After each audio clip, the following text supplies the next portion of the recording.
નમસ્કાર દર્શક મિત્રો, આપ જોઈ રહ્યા છો શિનોર સમાચાર।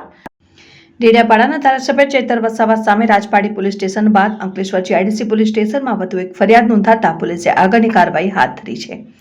ડેડિયાપાડાના આમ આદમી પાર્ટીના ધારાસભ્ય ચૈતર વસાવાની મુશ્કેલીમાં વધારો થવા પામ્યો છે, ત્યારે ડેડિયાપાડાના ધારાસભ્ય ચૈતર વસાવાની વાત કરવામાં આવે તો તાજેતરમાં જ રાજપાડી પોલીસ સ્ટેશનમાં તેઓ સામે ફરિયાદ દાખલ કરવામાં આવી છે અને ત્યારબાદ વધુ એક પોલીસ ફરિયાદ અંકલેશ્વર જીઆઈડીસી પોલીસ સ્ટેશનમાં દાખલ કરવામાં આવી હોવાનું સામે આવ્યું છે, જેમાં અંકલેશ્વર જીઆઈડીસીમાં આવેલી ડેટોક્સ કંપનીમાં થયેલ બ્લાસ્ટની ઘટનાને લઈને કરવામાં આવી છે, જેની ફરિયાદ ખુદ પોલીસ સબ ઇન્સ્પેક્ટર એવી શિયાળિયા દ્વારા કરવામાં આવી છે, જેમાં પોલીસની ફરજમાં રૂકાવટ અને અન્યોના જીવ જોખમમાં મૂકવા અંગેનો ઉલ્લેખ કરવામાં આવ્યો છે।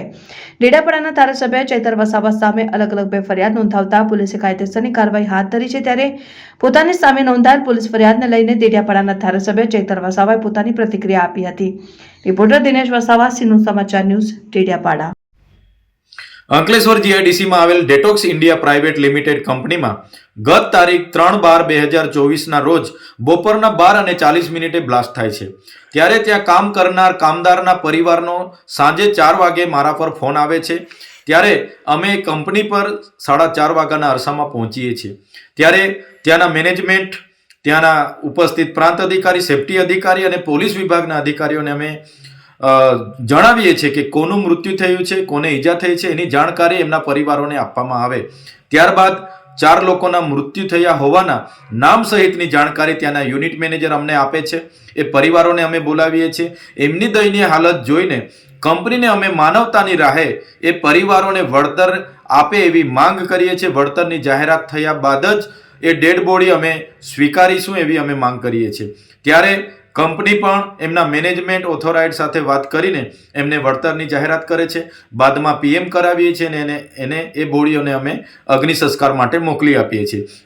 ત્યારે આ સમગ્ર ઘટનાની જાણ ત્યાંના સ્થાનિક નેતાઓને થતાં એમના પેટમાં તેલ રેડાયું અને આ નેતાઓએ પોલીસ સાથે મિલીભગત કરીને અંકલેશ્વર જીઆઈડીસી પોલીસ સ્ટેશનના પોલીસ સબ ઇન્સ્પેક્ટર એવી શિયાળિયા પોતે અરજદાર બનીને દિન 7 બાદ ગત તારીખે 10ના રોજ મારા પર ખોટી એફઆઈઆર કરી છે। ત્યારે અમે પોલીસ ભરૂચના એસપી શ્રીને પણ કહેવા માંગીએ છીએ, અમે 35 જેટલા વિડીયો જાહેર કર્યા છે, જેનાથી એમની ઊંઘ હરામ થઈ ગઈ છે। એના કારણે જ અમારો અવાજ દબાવવા માટે એ આ ખોટી ફરિયાદો કરે છે। ત્યારે એમની આવી ખોટી ફરિયાદોથી અમે ડરવાના નથી। ભરૂચ પોલીસ વિભાગ અને એસપીમાં પાણી હોય તો અમે 35 વિડીયો તમને આપેલા છે, જાહેર કર્યા છે। એ કયા અધિકારીઓ કોના માટે દારૂના ઠેકાઓ પર ઉઘરાણું કરે છે એના પર તપાસ કરે અને એમની સામે કાયદેસરની કાર્યવાહી કરે।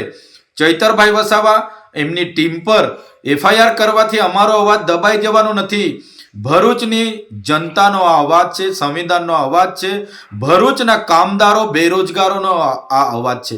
તમારી એફઆઈઆરોથી અમે, તમારી જેલોથી અમે ડરવાના નથી। આવનારા દિવસોમાં અમે તમારી જેલો માટે પણ આવીએ છીએ, તમારી જેલો મોટી કરી દેજો। જ્યારે હજારોની સંખ્યામાં પણ જેલમાં બેસવાનું થશે ત્યારે પણ અમે તમારી જેલોમાં બેસીશું। અને પોલીસ અધિકારીઓને ખાસ કહેવા માંગીએ છીએ, સરકારો બદલાતી રહી છે, તમારો પગાર એ પ્રજાના ટેક્સમાંથી આવે છે, એટલે નિષ્પક્ષ કાર્યવાહી કરો, તટસ્થ કાર્યવાહી કરો, કોઈના ચમચાગીરી કરવાની જરૂર નથી। જ્યારે પણ આવી ઘટનાઓ બહાર આવે છે તો સામાન્ય લોકોનું તો શું, ધારાસભ્ય પર ખોટી ફરિયાદો થાય છે તો પોલીસ વિભાગ પરથી સામાન્ય જનતાનો વિશ્વાસ ઉઠી જાય છે।